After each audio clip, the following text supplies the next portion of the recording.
안녕하세요.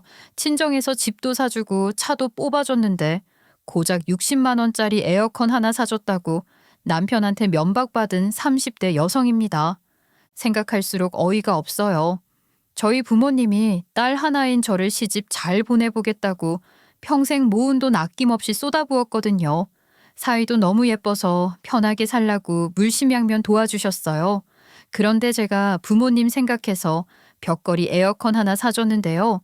그거 아깝다고 저를 얼마나 쥐잡듯이 잡았는데요. 그리고는 제 버릇을 고쳐놓겠다고 생활비까지 끊었습니다. 기가 막히죠? 근데요, 그게 시작에 불과했어요. 뒤에 밝혀진 속사정이 더 가관이더라고요. 지금부터 제가 겪은 이야기 천천히 말씀드려 볼게요. 저는요, 진짜 말 그대로 사랑받고 자란 사람이에요. 엄마 아빠가 저를 얼마나 애지중지했냐면요. 그건요. 말로 다 못해요. 두 분이 결혼하고도 한참 동안 아이가 안 생겼거든요. 병원도 다니고 약도 먹고 온갖 방법을 다 써도 임신이 잘 안 됐대요. 간신히 생겼다 해도 또 유산이 반복되고요. 엄마 아빠는 많이 초조하고 불안했었대요. 그런데 엄마가 40살 때에 제가 생긴 거예요. 그것도 정말 우연처럼요. 이제 다 포기하고 아빠랑 둘이서만 알콩달콩 살려고 했는데 제가 갑자기 생긴 거래요. 실은 그때 엄마가 임신인 줄 모르고 초반에 소화도 안 되고 배도 살살 아프길래 계속 약도 먹었는데요. 제가 뱃속에 들어있었던 거죠. 그거 알고 그때부터 몸조심 음식 조심하면서 살았대요. 지금 생각해도 저라는 존재는 두 사람 인생의 가장 큰 선물이라고 아직도 말씀하시곤 하세요. 그렇게 간절히 바라던 아이가 태어났으니 얼마나 귀했겠어요. 그런데 더 마음 아픈 건요. 저 낳고 나서 엄마가 자궁암 진단을 받으셨어요. 그래서 더는 아이도 못 가지시고요. 결국 저 하나가 전부가 된 거죠. 제가 말 그대로 세상 하나뿐인 외동딸이에요. 엄마한테는 생명 같은 존재고 아빠한테는 보물 같은 존재인 거죠. 어렵게 정말 귀하게 제가 태어났잖아요. 그러니 저희 엄마 아빠한테 저는 그냥 눈에 넣어도 안 아픈 그 자체였어요. 엄마 말로는요, 제가 기어다니는 것도 걸어 다니는 것도 거의 못 봤대요. 왜냐고요? 맨날 누군가한테 안겨 있었거든요. 엄마가 하루 종일 업고 다니고 아빠는 또 퇴근만 하면 저 안아들고 방을 돌고 할아버지 할머니 오셨다 하면 또 서로 안겠다고 경쟁 붙고요. 그야말로 손안의 공주였던 거죠. 심지어는요, 누가 저 바닥에 내려놓기라도 하면 난리가 났대요. 저요? 울지도 않았어요. 그냥 왜 내려놨어? 하면서 다시 안아 올려줬어요.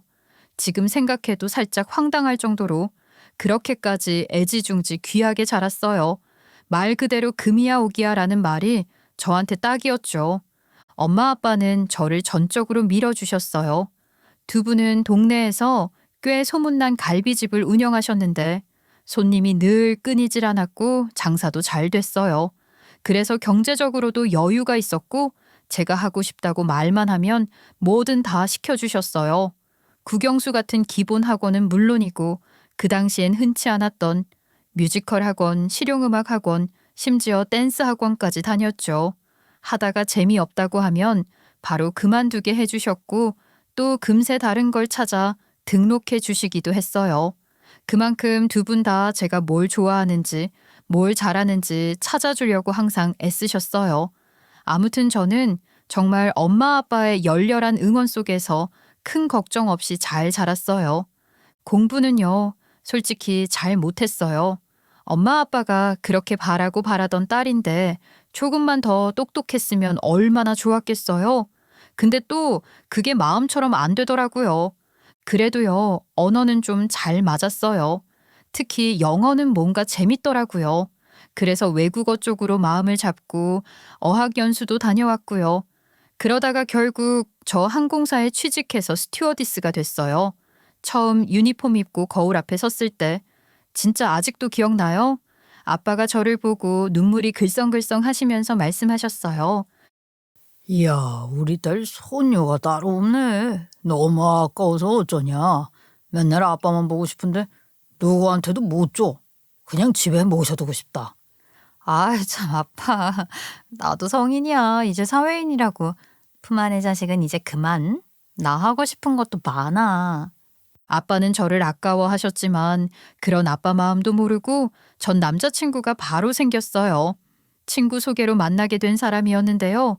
딱 첫인상부터 자신감이 그냥 사람한테서 풍겼어요. 보기 좋더라고요. 눈빛이 아주 빨려 들어갈 것 같았어요. 자기가 뭘 원하는지 아는 사람 같았어요. 남자친구는 1인 사업을 하고 있었어요. 중고 자동차를 해외로 수출하는 일을 했는데 나름 잘 굴러가는 사업이었고 수익도 꽤 괜찮게 나더라고요. 돈을 쏠쏠하게 벌다 보니 경제적인 여유도 있어 보였고 그런 면에서 믿음직해 보이기도 했어요. 사업을 오래 해서 그런지 말도 정말 조리 있게 잘했고 낯선 사람 앞에서도 어색한 기색 없이 말을 술술 풀어나가는 스타일이었어요. 처음 만났을 때도 그 말솜씨에 솔직히 좀 끌렸던 것 같아요. 단순히 잘생긴 얼굴이나 직업 때문이 아니라 말을 잘하는 사람이 주는 그 신뢰감과 여유 있는 태도, 그런 게 꽤 인상적이었죠. 우리가 사귄 지 얼마 되지 않았을 때였어요. 저는 원래 누굴 사귀면 꼭 부모님께 보여드리는 편이라 그 사람도 예외는 아니었죠. 그래서 어느 날 주말에 일부러 시간을 내서 아빠 가게에 데리고 갔어요.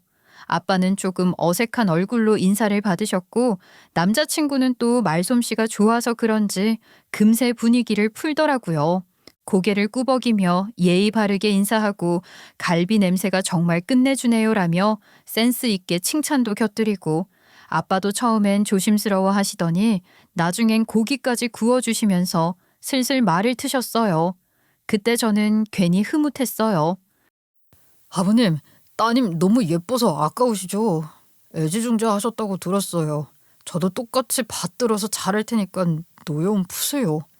어허, 이 친구 말 참 잘하네. 그래, 우리 딸 정말 내가 공주님처럼 키웠어. 마음고생 시키면 가만히 안 놔둘 거야. 그러니까 정말 잘해. 네, 걱정 마세요. 저도 공주님처럼 모시겠습니다. 어머님, 하세요. 제가 쌈을 기똥차게 쌌거든요. 한번 드셔보세요. 어머, 좀 이렇게 살가워. 원래 이런 성격이야? 그럼 어디 한번 먹어볼까? 남자친구는 정말 서글서글했어요. 아버님, 아버님 하면서 살갑게 말을 붙이고 틈틈이 농담도 던지고요. 말투 하나 행동 하나가 부침성이 넘쳤고 엄마한테는 또 애교까지 부리면서 아주 예쁜 짓만 골라 하더라고요. 저도 옆에서 깜짝 놀랄 정도로 말이죠. 그날 아빠가 저한테 귓속말로 여태껏 제 남자친구 중에 제일 마음에 든다며 잘 지내보라는 거예요. 정말 마음에 드셨는지 남자친구가 집에 가려고 할 때 아빠가 직접 갈비를 박스로 챙겨주시면서 남자친구 부모님께 가져다 드리라고 정성껏 포장도 하셨어요. 그날 분위기가 너무 좋아서 이 사람이 우리 가족 안에 들어와도 괜찮겠다는 생각이 들었어요. 그렇게 우리가 사귄 지도 어느덧 2년이 흘렀어요. 시간이 갈수록 서로에 대한 믿음도 깊어졌고 일상 속에서 익숙함보다는 편안함을 느끼게 되었죠. 그쯤부터 아빠 엄마가 슬슬 결혼 얘기를 꺼내시더라고요. 둘이 그렇게 잘 지내면 이제 슬슬 결혼할 때가 되지 않았냐? 아빠, 뭐 엄청 결혼하지 말고 아빠랑 계속 살자며. 그래서 그러려고 했는데 마음 같으면 우리 딸이랑 평생 살고 싶지. 그런데 그건 아빠 욕심이고 너는 너대로 살아야지. 네가 아까워서 그래. 괜찮은 사람이 있을 때 놓치지 말아야지. 그때부터 저도 진지하게 생각하게 되더라고요. 2년 정도 봐온 남자친구는 정말 성실했고 예의 있고 책임감이 강한 사람이었어요. 이 사람이라면 평생을 함께해도 괜찮겠다는 마음이 자연스럽게 싹트기 시작했어요. 그래서 우리도 조심스럽게 결혼을 이야기하게 되었어요. 우리는 결국 결혼을 하기로 했고 그 결정은 생각보다 더 조용하고 단단했어요. 거창한 프러포즈나 드라마 같은 이벤트는 없었지만 서로에 대한 믿음이 있었고 앞으로의 시간을 함께 보내고 싶다는 마음이 자연스럽게 닿았거든요. 실질적인 결혼 이야기는 생각보다 빨리 시작됐어요. 결혼식, 신혼집, 혼수 같은 현실적인 문제들을 하나하나 꺼내기 시작했죠. 그래서 먼저 서로 벌어놓은 돈, 통장 잔고를 까봤는데요. 솔직히 말해서 남자친구랑 저 둘이 모은 돈으로는 결혼을 준비하기에 조금 빠듯했어요. 예식장 예약부터 신혼집 마련까지 돈 들어갈 곳이 한두 군데가 아니잖아요. 우리 엄마 아빠는 최대한 도와주겠다고 하셨지만 남자친구 쪽은 상황이 좀 달랐어요. 나는 집에서는 결혼자금 도움을 못 받을 것 같아. 아빠는 내가 어릴 때 일찍 돌아가셨고 엄마는 건강이 안 좋으셔. 그래서 우리 집 가장은 띠동갑 차이 나는 우리 누나였거든. 고등학교 졸업하자마자 누나가 집안 살림 다 책임졌어. 그러다 몇 년 전에 누나도 결혼했는데 솔직히 본인 살기도 빠듯해서 내 결혼까지 도와줄 형편은 안 돼. 그랬구나. 그렇게 살아왔었구나. 그래, 누나도 이제 자기 가정을 지켜야 하니까 그건 충분히 이해가 돼. 지금은 누나랑 나 둘이서 엄마 용돈 드리고 있어. 그리고 이건 미리 말해두는 건데 결혼하고 나서도 엄마 생활비는 꾸준히 드려야 해. 미안하지만 그건 꼭 지켜야 되는 부분이야. 그건 나도 이해해. 드려야 할 건 드리는 게 맞지. 그럼 우리 결혼도 서로 벌어놓은 돈 안에서 준비하자. 기대는 건 기대지 말고 우리가 할 수 있는 만큼만 하자. 그러자. 나는 정말 괜찮아. 결혼할 때 돈이 중요한 게 아니잖아. 우리 둘이 마음 맞춰서 살림 하나하나 늘려가면서 살아가는 게 더 의미 있지. 그렇게 해서 저희는 저희 힘으로만 결혼 준비를 하려고 했어요. 결혼을 정식으로 이야기하기로 마음먹은 후 우리는 양가에 인사를 드리기로 했어요. 먼저 남자친구가 저희 부모님께 정식으로 인사드리러 오기로 한 날, 그 사람은 정말 두 손 가득 선물을 들고 왔어요. 그 모습에 저도 깜짝 놀랐고 부모님도 신경 많이 썼다는 걸 느끼셨는지 그날 분위기가 아주 좋았어요. 정중하게 인사하고 함께 밥을 먹으며 대화를 나누는데 남자친구가 또 말을 얼마나 예쁘게 하는지 부모님 얼굴에 미소가 떠나질 않더라고요. 저희 집에 정식으로 인사를 드린 후 이번엔 제가 예비 시댁에 인사를 가게 됐어요. 예비 시어머니와 점심 식사도 같이 하고 이런저런 얘기를 나눴죠. 처음엔 조금 긴장했지만 예비 시어머니도 겉으로는 다정하게 대해주시고 대화 분위기도 나쁘진 않았어요. 저희는 그렇게 결혼 준비를 하게 되었습니다. 제가 결혼을 한다니까 엄마도 좋아하셨는데 특히 아빠가 더 신났어요. 아빠는 예비 남편이 돈도 잘 벌고 말도 싹싹하다고 어느 순간부터 저보다 예비 남편을 더 자랑스러워 하셨어요. 결혼도 안 했는데 벌써부터 사위처럼 굴기 시작하셨고요. 온 동네방네에 예비 사위라고 소개시키는데 예비 남편은 어르신 손을 일일이 다 잡고 허리 숙여 인사드리고 멀리서 보면 무슨 선거운동하는 줄 알았다니까요. 게다가 아빠 친구들 등산 모임에도 데려가서 우리 사위 될 놈이라면서 어깨 으쓱해 하셨고요. 심지어 낚시 갈 때도 꼭 같이 데리고 가시더라고요. 아빠가 너무 제 예비 남편을 좋아하니까 엄마가 한 소리 했어요. 당신 때문에 이러다가 우리 딸 파혼당하겠네. 결혼도 안 했는데 동네방네 다 끌고 다녀. 당신 등산 모이면 왜 걔를 데리고 나가? 낚시는 또 왜 가? 젊은 애들 제일 싫어하는 집만 아주 골라해. 나중에 결혼 못하겠다고 하면 어쩔 건데. 아니야, 우리 예비 사위는 절대 그런 애 아니야. 제가 먼저 등산 좋아한다고 했고 낚시도 자기가 같이 가자고 했다니까. 내가 억지로 끌고 간 거 아니야. 아이, 그런 말에 빈말로 듣고 말아야지. 그걸 굳이 곧대로 믿으면 어떡해? 데이트는 지네가 해야지 왜 당신이 하고 있냐고. 아우, 이제 그만 좀 해. 그 말이 끝나기 무섭게 엄마는 아빠한테 등짝 스매싱을 시원하게 한 방 날렸어요. 아빠는 진짜 아프다며 엄마 손을 피하는데요. 그걸 보니까 웃기더라고요. 다행히 예비 남편은 술도 좋아하고 낚시도 좋아해서 아빠랑 여기저기 다닌 게 정말 즐거웠다고 하더라고요.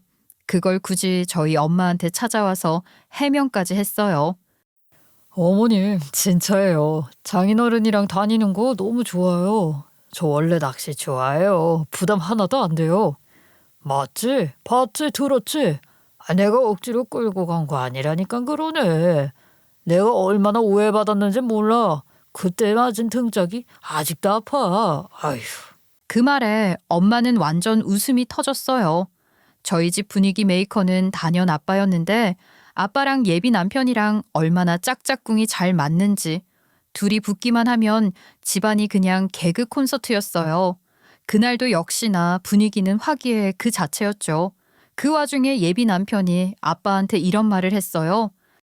아버님, 나중에 아들 생기면 3대가 함께 낚시 다니고 캠핑도 다니면 너무 좋겠죠. 이 말에 아빠는 갑자기 아주 좋은 생각이라는 반응을 보이며 눈을 번쩍 뜨며 저희들을 번갈아 쳐다보셨어요. 어허, 그래. 그럼 얼른 애부터 가져라. 어서 손주 보자. 우리 손주는 분명히 낚시 좋아하고 산도 좋아하고 캠핑 좋아할 거야. 오늘 바로 가줘. 내가 허락할게. 그 말을 들은 엄마는 또 한 번 아빠를 제지하기 시작하셨죠. 아니, 당신은 진짜 친구들하고 맨날 놀러 다닐 생각만 하더니 사위 생기니까 사위 데리고 놀러 갈 생각하고 이젠 손주까지 데리고 다니게? 내가 그 꼴은 못 봐. 아유, 못 봐. 아빠한테 등짝 스매싱 한 방 더 날리셨죠. 그 장면이 어찌나 웃겼던지요. 온 집안이 깔깔대며 웃음바다가 됐어요. 그땐 정말 저의 예비 남편 하나로 우리 가족이 더 화목하고 즐거웠어요. 진심으로요. 그 사람은 존재만으로도 저희 집의 복덩이였죠. 나도 예비 시댁께 잘하고 싶었어요. 예비 시어머니께 예쁨 받고 싶기도 했고 앞으로 가족이 될 사이니까 더 정성 들이고 싶었죠. 하지만 어머님은 그런 걸 조금 부담스러워 하시는 편이셨어요. 거창하게 뭘 챙기기보다는 그냥 맛있는 한 끼 같이 먹고 담소 나누는 걸 더 좋아하셨거든요. 그래도 저는 예비 시댁에 가면 과일도 깎고 같이 부엌에 서서 국수도 만들고 이런저런 일손도 도왔어요. 그 모습을 본 예비 남편이 흐뭇해 하더라고요. 전 살면서 더 잘할 거라고 했어요. 그리고 잘 살 수 있을 것 같았어요. 결혼 준비를 하던 어느 날 저희 부모님이 진지하게 할 말이 있다며 저와 예비 남편을 따로 불렀어요.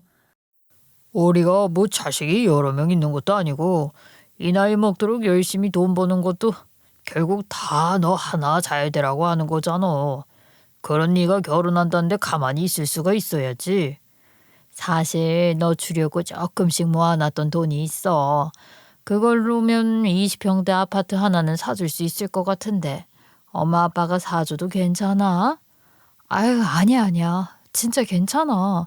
우리들이 모은 돈으로도 결혼 준비 충분히 할 수 있어. 물론 넉넉하진 않아도 시작하는 데는 부족하지 않다고 생각해. 그래도 우리 마음이야.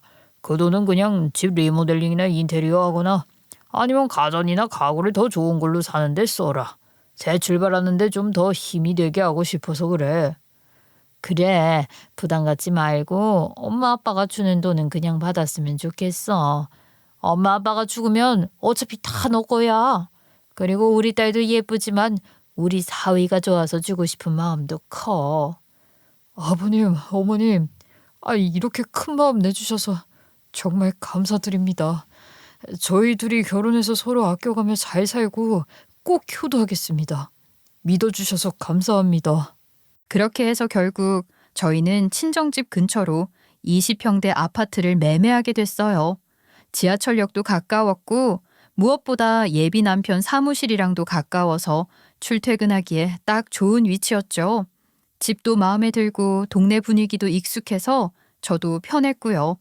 그런데 막상 부모님이 집까지 마련해 주시고 나니까 마음 한켠이 괜히 죄송하고 또 감사했어요. 저를 위해 오랫동안 준비하고 모아오신 돈일 텐데 그걸 아무 조건 없이 내어주시다니 감사할 따름이었죠. 앞으로 결혼해서 정말 잘 사는 모습 보여드리는 게 큰 효도라는 생각에 정말 잘 살아야겠다는 생각을 가지게 되었습니다. 그런데 부모님의 지원은 거기서 끝나지 않았어요. 집만 해주신 게 아니라 예물도 엄마 아빠가 해주셨어요. 그것도 그냥 해주신 게 아니라 정말 최고급으로요. 예단도 하나하나 신경 써서 정성껏 준비해 보내드렸죠. 그만큼 부모님은 이 결혼을 진심으로 축하하고 기뻐하고 계셨어요. 그런데 남자친구는 점점 부담을 느끼는 눈치였어요. 어느 날 조심스럽게 말하더라고요. 이렇게 받기만 해도 되나? 솔직히 너무 큰 걸 받아서 내가 뭐라도 해야 할 것 같은데. 그냥 마음 편히 받아. 우리 엄마 아빠 지금 엄청 신났어. 딸 결혼시키는 게 인생의 큰 기쁨이라고 하시잖아. 받는 사람보다 주는 사람이 더 행복할 수도 있어. 그냥 마음 편히 받자. 예비 남편은 계속해서 저희 부모님께 미안한 마음이 컸어요. 집도 예물도 예단도 모두 저희 쪽에서 준비하다 보니 너무 많은 걸 받아서 부담도 느끼는 것 같았죠. 의기소침해졌다고 할까요? 그런데요, 어느 날 제가 친구 만나고 집에 늦게 들어간 적이 있었어요.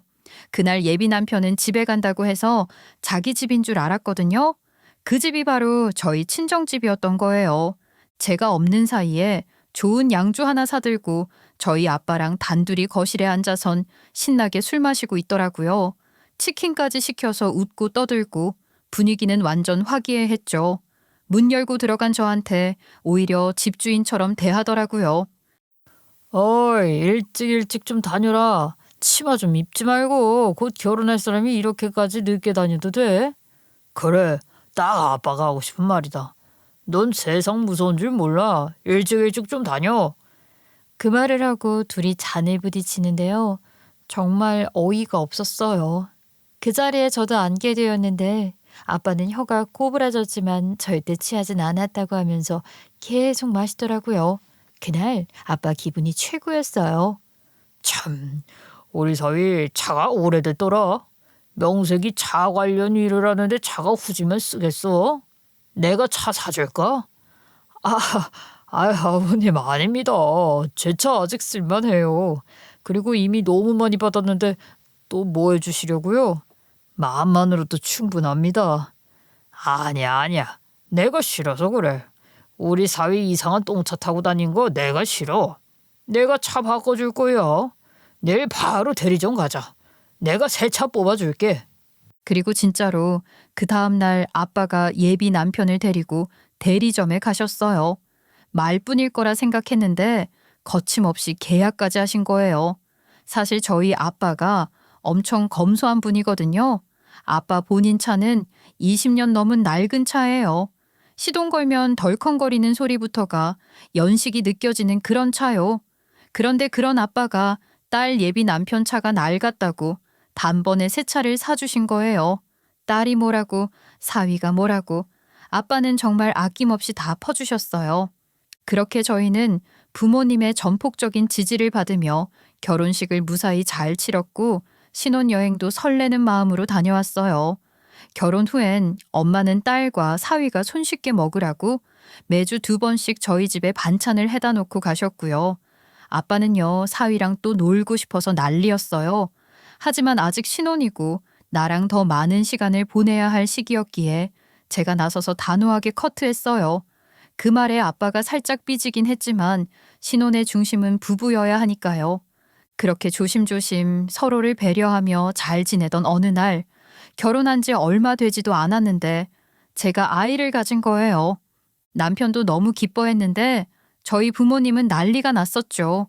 임신 소식 알리자마자 바로 아기 침대 사가지고 오셨어요. 배도 안 나온 저희 집에 벌써 육아템이 들어오기 시작한 거죠. 아빠는 너무 좋아서 가슴이 막 뛴다. 잠을 한숨도 못 잤어. 우리 애기가 애기를 가졌다니 너무 좋다. 너무 좋아서 눈물이 다 나오려고 그래.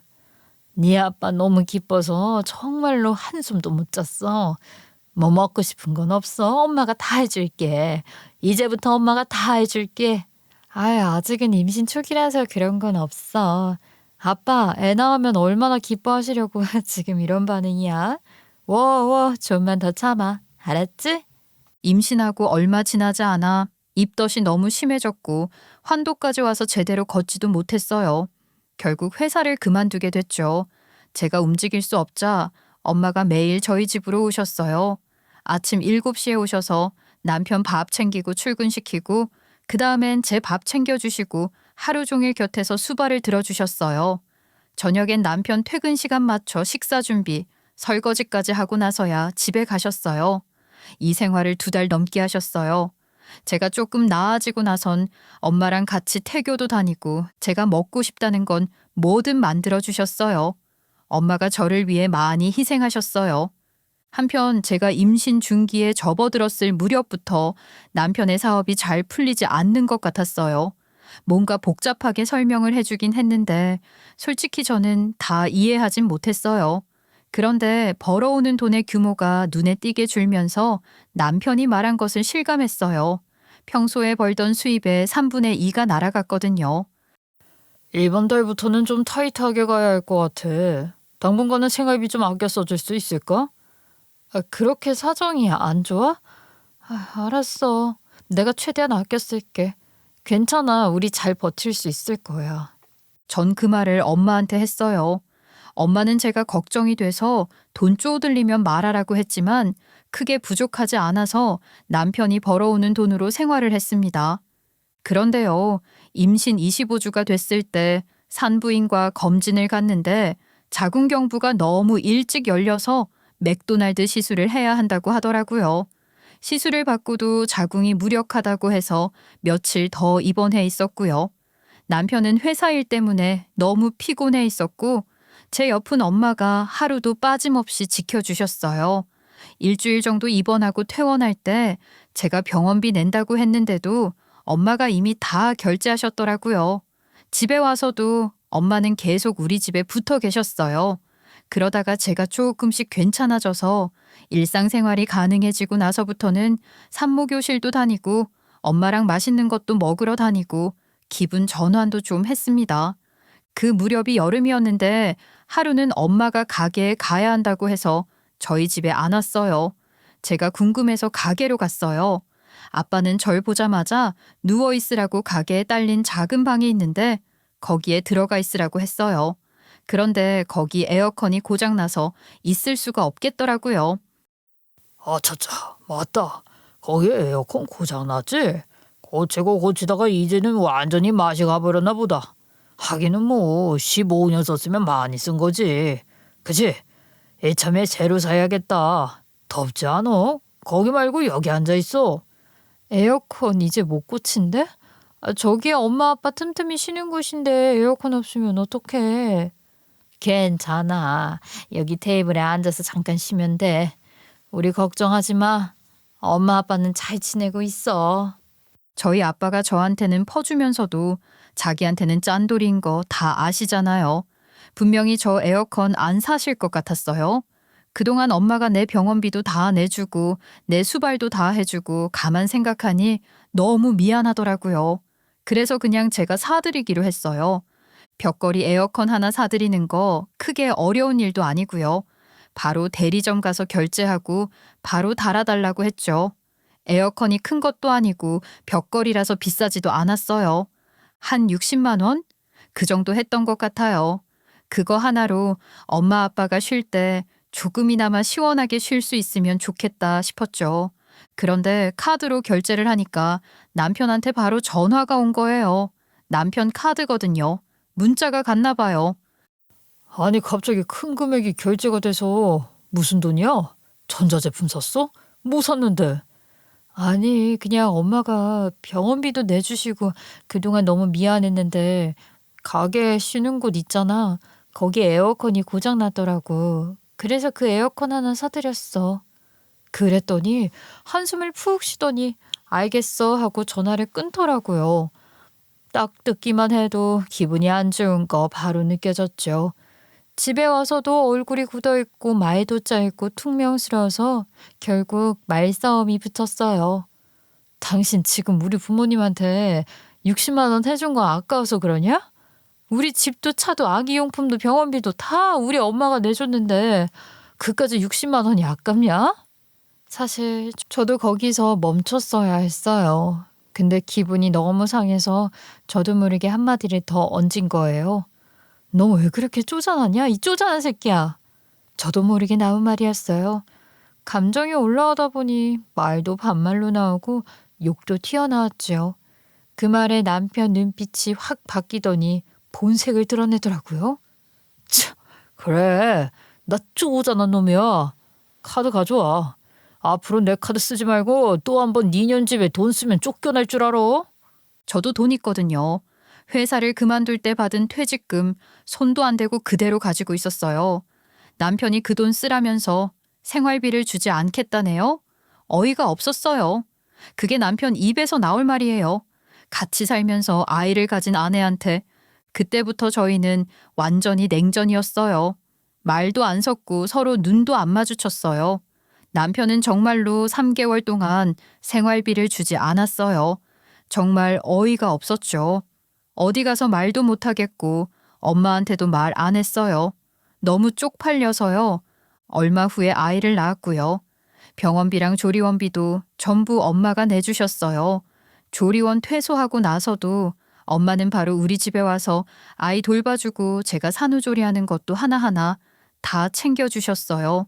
그런데 애 낳고 나니까 그제서야 남편이 생활비를 주더라고요. 아마 엄마 눈치가 보였겠죠. 매일 같이 엄마가 와서 아이 봐주고 밤에 퇴근하시듯 조용히 가시고요. 그걸 다 지켜봤으니까요. 시댁 쪽에서는 달랑 미역 하나 보내놓고 끝이었거든요. 이 정도로 지극정성인 엄마가 어디 있어요. 저희 둘이 집에 있을 때요.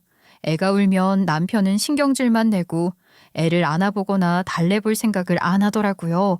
그것 때문에 또 엄청 싸웠어요. 여보, 애 좀 봐. 나 너무 힘들어. 나 애 낳고 애기 계속 안아서 팔목 나갔고 허리도 아파. 잠도 한숨 못 잤어. 애 좀 안아줘. 아, 왜 나한테 이래라 저래라야. 그럼 네 엄마 또 불러. 아, 맨날 부르잖아.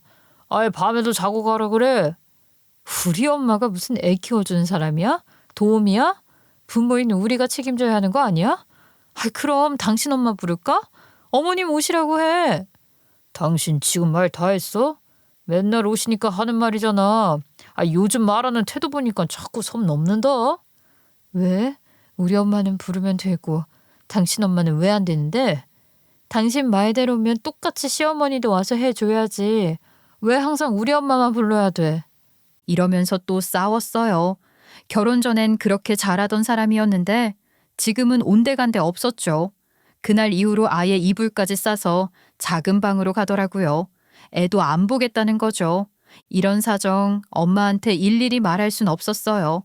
그런데 엄마가 고기 좋은 거 들어왔다고 시댁에 좀 갖다 주라길래 아기도 보여드릴 겸 직접 운전해서 시댁에 갔죠. 근데 오랜만에 간 시댁집이 뭔가 좀 달라 보이더라고요. 어머님, 집이 뭔가 달라 보이네요. 도배도 새로 하신 것 같고 분위기가 확 바뀌었어요. 어머, 우리 아들이 말 안 했어? 이거 우리 아들이 다 해준 거야. 도배도 새로 하고 욕실이랑 싱크대도 싹 바꿨어. 너도 다 알고 있는 줄 알았지? 아이고, 나 또 실수한 거냐? 말하면 안 되는 거였나? 이 인간이 시어머니 집은 리모델링까지 해줬더라고요. 친정에 60만 원짜리 벽걸이 에어컨 하나 해줬다가 3달 동안 생활비도 안 주던 사람이 자기 엄마 집은 말도 없이 싹 고쳐주는 사람이 어디 있어요? 저는 그날 밤에 남편한테 따졌어요. 나 오늘 시댁 다녀왔어. 어머님 댁 많이 바뀌었더라. 도배도 새로 하고 욕실이랑 싱크대까지 싹 바꾸셨다던데? 그거 당신이 해드린 거야? 엄마가 많이 불편하다고 해서 해줬어. 집이 오래됐잖아. 하나만 고치려고 했는데 그렇게 하면 다시 다 해야 된다고 해서 한 번에 다 고친 거야. 왜? 너무한다. 어머님 편하셔야 하니까 그럴 수 있다고 생각해. 근데 기억나? 내가 친정에 에어컨 하나 사드렸을 때 그거 가지고 생활비 끊고 뭐라 했잖아 당신. 그땐 우리 엄마가 병원비, 조리원비, 반찬, 육아 다 도와주고 있었는데도 말이야? 아, 지금 우리 부모님한테 돈 많이 썼다고 따지는 거야? 내가 벌어서 내가 내 부모님 편하게 해주려고 한 건데 그게 이렇게 따질 일이야? 뭐라고? 자기 전부터 좀 그렇다. 네 부모 내 부모 가르질 않나. 자기가 번 돈은 자기 거야? 와, 진짜 황당하다. 내 거지. 내가 벌었으니까 내 거지. 그럼 당신도 벌어 쓰던가. 나도 생활비 주고 싶은 마음 없으니까. 그 말 듣고 너무 화가 났어요. 그래서 몸푼 지 3개월 만에 다시 취업했어요. 운 좋게 항공사 지상직으로 복직할 수 있었어요. 그런데요, 일을 하다 보니까 이런 생각이 들더라고요. 저 출근하면 아이는 엄마가 봐주시고요. 퇴근하면 제가 애 다 케어하고 월급도 저와 제 아이가 쓸 만큼 버는데 굳이 절 불편하게 하고 생활비도 안 주는 남편과 살 필요가 없더라고요. 이런 생각을 하고 있을 때 일이 벌어졌습니다. 남편과 평소에 한마디도 안 하고 산 지가 몇 달이 지났을 때였어요. 어느 날 남편이 저한테 도움을 요청하더라고요. 여보, 할 말이 있어. 일이 좀 생겨서 엄마네 집에 압류당했는데 좀 도와줘. 뭐라고? 도와달라고? 당신이랑 나랑 돕고 사는 그런 사이야? 헤어질 판인데 난 당신이랑 이혼할 건데 이 등신아? 저도 더 이상 참을 이유가 없더라고요. 그래서 질렀는데요. 이 남자가 진짜 급한지 저한테 무릎을 꿇더라고요. 내가 그동안 서운하게 했다면 미안해. 서운하게 한 점 나도 인지하고 있었어. 근데 회사 일이 잘 안 풀리니까 나도 예민해졌고 정신이 없어서 그랬어. 정말 미안해. 그 말에 저도 솔직히 좀 당황했어요. 저는 더 세게 나올 줄 알았거든요. 그래서 사실 그 말에 제 마음이 좀 누그러졌어요. 그래? 인지하고 있었어? 좋아. 그럼 얘기나 한번 해봐. 도대체 그동안 무슨 일이 있었는지 왜 그렇게까지 된 건지 드러나 볼게.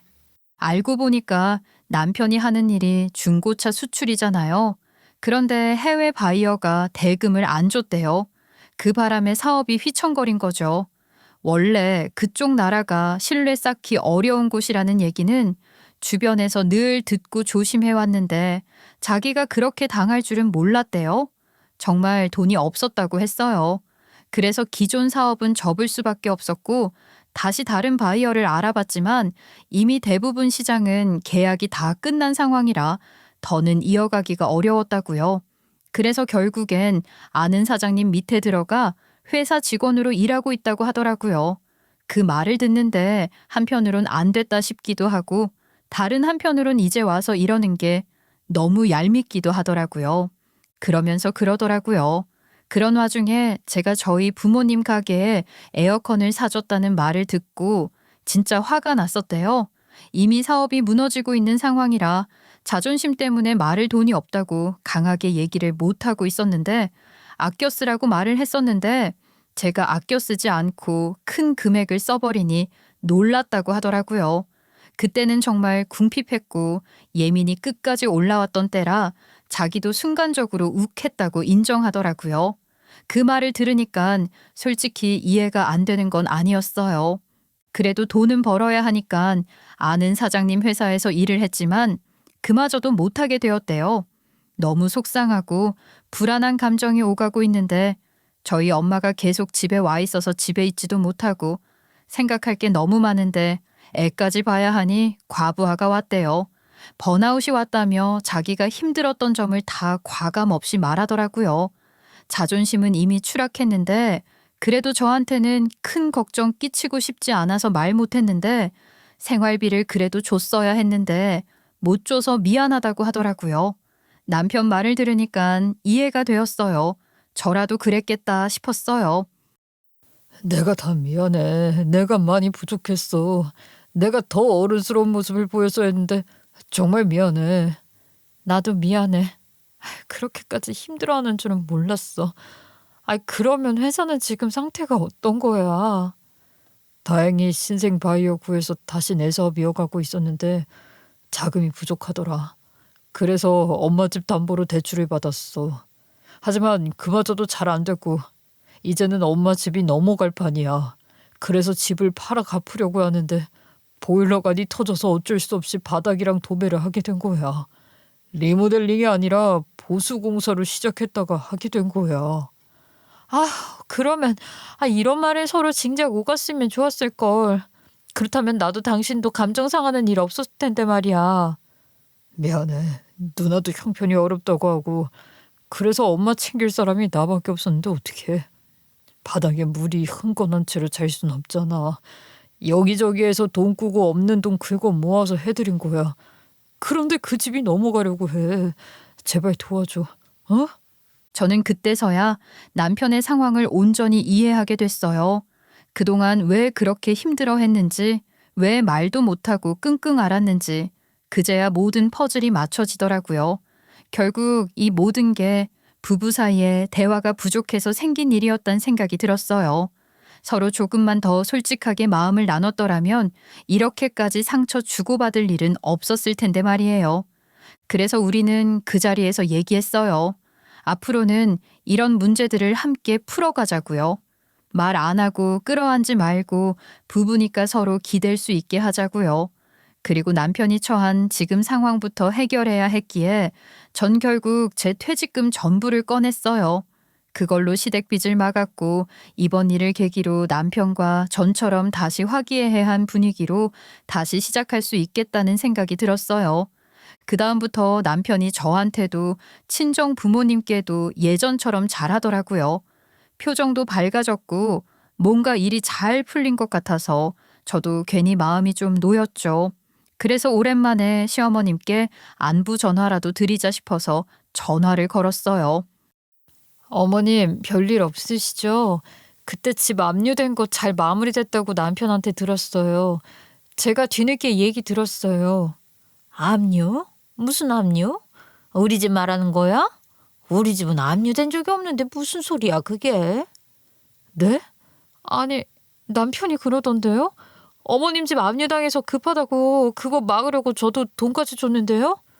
아유, 우리 집 아닌데. 너 뭘 잘못 들은 거 아니니? 압류될 상황이면 리모델링을 왜 해? 그런 얘기 난 처음 듣는다, 얘야. 뭔가 이상했어요. 시어머니랑 통화하고 나서부터 자꾸 찜찜한 기분이 들더라고요. 그래서 집에 와서 남편을 불러놓고 조용히 다시 물어봤죠. 그랬더니 그제서야 남편이 한숨을 푹 쉬면서 입을 열더라고요. 근데요, 그 입에서 나온 말이 정말 가관이었어요. 세상에 카드값이 몇 달치나 밀려 있었대요. 심지어 한두 개가 아니라 카드가 여러 장이었고 그 카드들마다 현금 서비스까지 받아가면서 버티고 있었다는 거예요. 신용대출도 한도가 꽉 찬 상태였고요. 그리고 결정적으로 제 허락도 없이 상가를 분양받았다는 겁니다.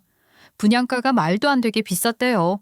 알아보니까 그 동네에서 그 가격이면 사는 사람이 이상한 수준인데 그걸 덜컥 계약해버린 거예요.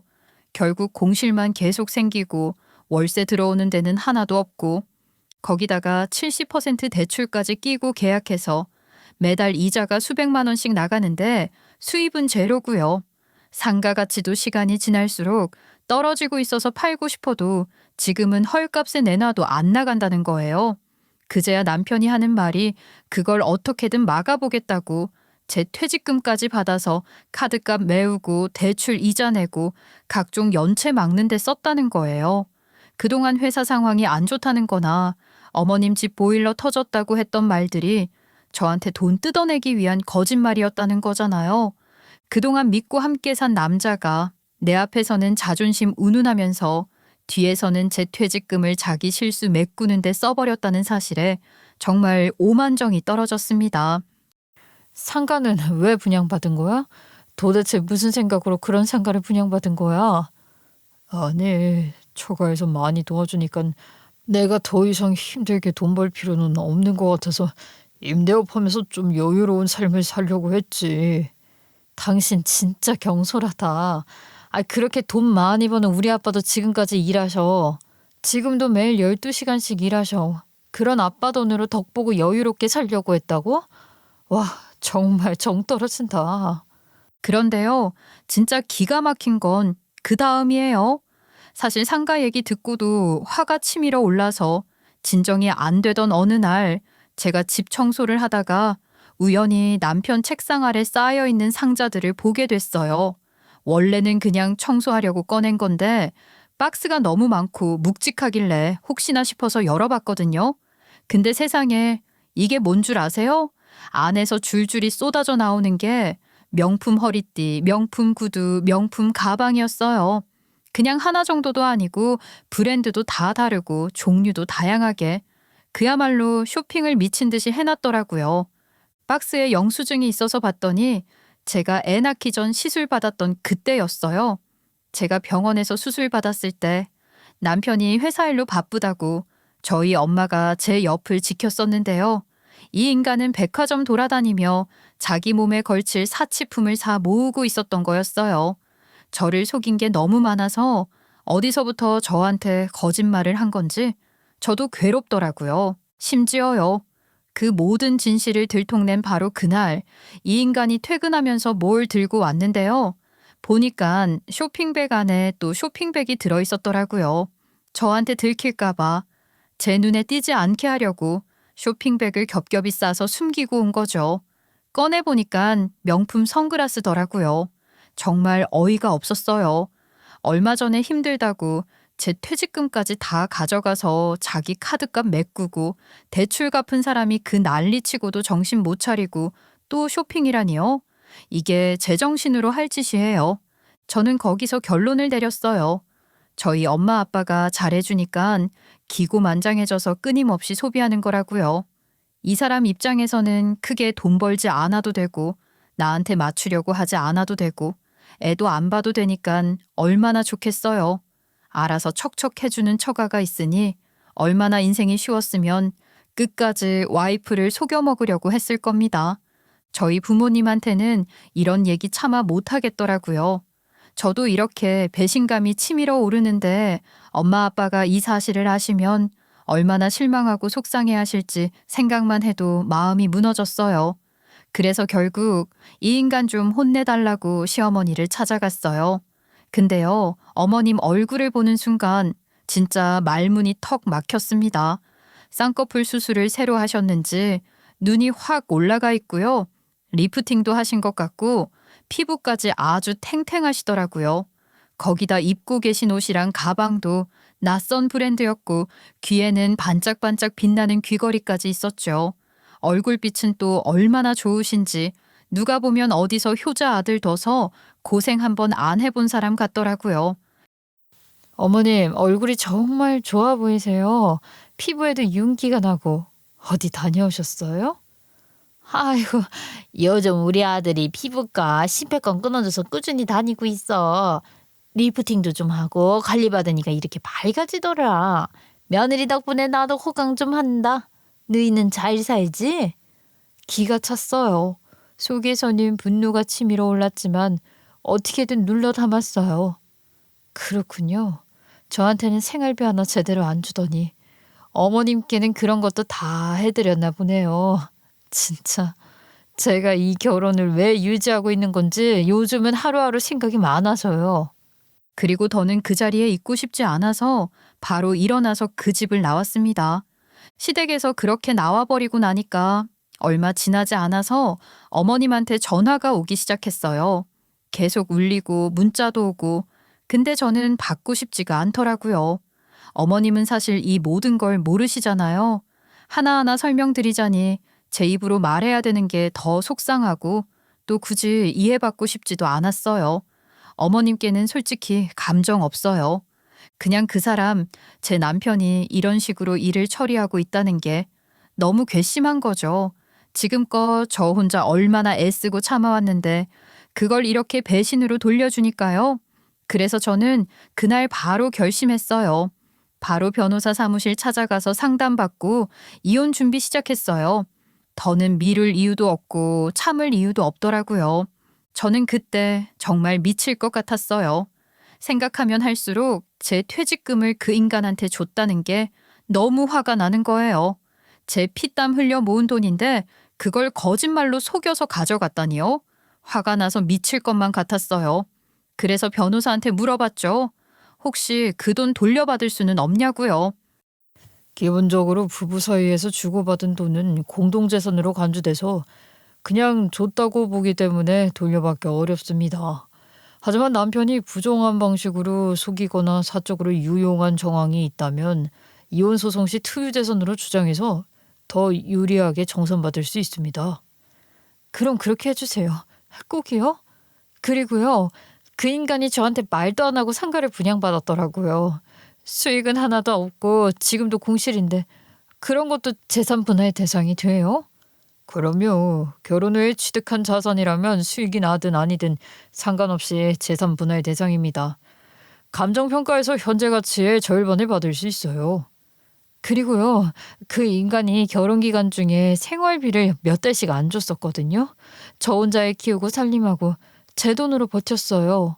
이런 건 처벌할 수 있는 방법이 없나요? 그 부분도 위자료 청구 사유가 됩니다. 혼인 중에 일방이 경제적 의무를 저버리고 상대에게 고통을 줬다면 그건 분명한 책임이에요. 위자료 청구 가능하니까 이것도 함께 넣으시죠. 저는 그 말을 듣고 남편의 사업 소득을 직접 확인해 봤어요.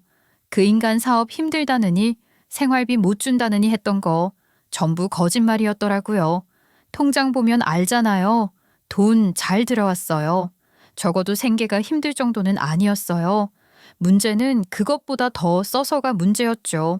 명품 사들이고 카드 긁고 그 와중에 시댁에 돈 퍼붓고 정작 저는 병원비, 조리비, 육아비까지 다 저희 친정에서 도와준 거잖아요.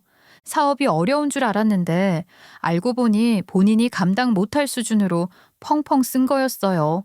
그때부터는 정말 더 이상 봐줄 이유도 이해해줄 이유도 없더라고요. 변호사님 말씀대로 위자료 청구도 꼭 하기로 했습니다. 저 혼자 감당한 시간에 대한 책임, 이제는 그 사람도 져야죠. 남편 차도 저희 아빠가 사준 거고 우리 집도 제 명예이기 때문에 전 그날 밤에 남편을 빈털터리로 쫓아냈어요. 같이 살 이유가 없잖아요. 무릎 꿇고 또 쇼를 하길래 머리통을 한 대 갈겨줬습니다. 그랬더니 상황이 심각하다는 걸 깨닫고 나가더라고요. 저희 엄마 아빠한테도 말씀드렸어요. 부모님이 그렇게 예뻐했던 사위였는데요. 이런 식으로 뒤통수를 칠 줄은 정말 꿈에도 몰랐다고 너무 놀라셨어요. 특히 아빠는 상실감이 크더라고요. 처음 인상은 정말 좋았는데 말이야. 아휴, 내가 우리 사위라고 여기저기 얼마나 자랑하고 다녔는데 완전히 개새끼였네. 내가 그렇게 우리 딸 힘들게만 하지 말라고 신신당부했는데 어떻게 이런 일을 저지를 수가 있어. 공주처럼 떠받겠다고 했는데 말이야. 아빠 속이 천불이 나서 잠도 안 온다. 어쩜 사람이 이렇게 달라지니? 같은 사람 만나 싶어. 아우, 엄마도 너무 화가 나. 왜 진작 말을 안 했어? 엄마 아빠 걱정하시고 실망하실까 봐 내 손에서 정리하고 말씀드리려고 했지. 그런데 해결이 안 되더라고. 이혼만이 답이야. 그래, 안 맞는 사람과 맞춰가려고 애쓸 필요 없어. 그리고 어느 정도여야 맞추며 살아가는 거지. 너무 큰일이라 이 정도는 고쳐 쓸 수 있는 수준이 아니야. 부모님은 제 상황을 마음 깊이 공감해 주셨고요. 그날 이후로 그 인간 이름은 집안에서 그냥 개자식으로 통했습니다. 그런데요, 그 인간이 어찌나 잔머리가 잘 굴러가는지 이혼 소송만 거의 1년을 끌었어요. 한 푼이라도 안 주려고 발악을 하는데 저도 진짜 질 수 없겠더라고요. 괘씸해서라도 더 받아야겠다 싶었죠. 결국은 제가 다 받아내긴 했어요. 진짜 속은 부글부글 끓었지만 결과는 괜찮았던 것 같아요. 쫄딱 망해서 나중엔 본인이 가지고 있던 명품들까지 다 팔아서 주는 거라고 하더라고요. 그런 말은 왜 하는 건지 모르겠어요. 그 말 듣는다고 제가 안쓰러워하길 바란 건지 기가 막히죠. 그리고 양육비도 법적으로 책정해서 매달 보내도록 해놨어요. 앞으로 빠지면 바로 법적 대응 들어가려고요. 제가 여기까지 겪었는데 이제는 절대 참거나 봐주는 일 없을 겁니다. 그리고요. 저희가 이혼 소송 중일 때 그 인간 어머니가 저를 찾아오셨어요. 미안하다고 자기가 그동안 아들한테 받은 돈들 그거 집이라도 팔아서 갚겠다고 하시더라고요. 제발 이혼만은 말아달라고요. 그런데 그게 되나요? 제가 그동안 그 인간이 저희 집 우습게 알고 생활비도 안 주고 자기가 번 돈은 다 자기 거라고 하면서 막 쓰고 다녔는데 그걸 알고도 다 받으셨다면 그것도 문제 있는 거라고 했어요. 이젠 다시는 보지 말자고 하고 나왔습니다. 지금 저는 아이 혼자서 잘 키우고 일도 열심히 하면서 살아가고 있어요. 저희 부모님이 많이 도와주시지만 아이가 아빠와 함께 살지 않아서 좀 안타까운데 그 빈자리를 제가 잘 채워봐야겠죠. 사람 보는 눈이 없었던 것 같아요. 저도 저희 부모님도 그 사람의 겉모습과 말투에만 속아 기분에 취해버렸던 거죠. 지금은 모두가 그때를 후회해요. 하지만 늦게라도 본 모습을 알게 되어 다행이라는 생각도 들어요. 이 일로 이제 고생 끝이겠죠? 제발 더 이상의 마음고생은 안 하고 싶어요. 제 이야기는 여기까지입니다. 들어주셔서 감사합니다.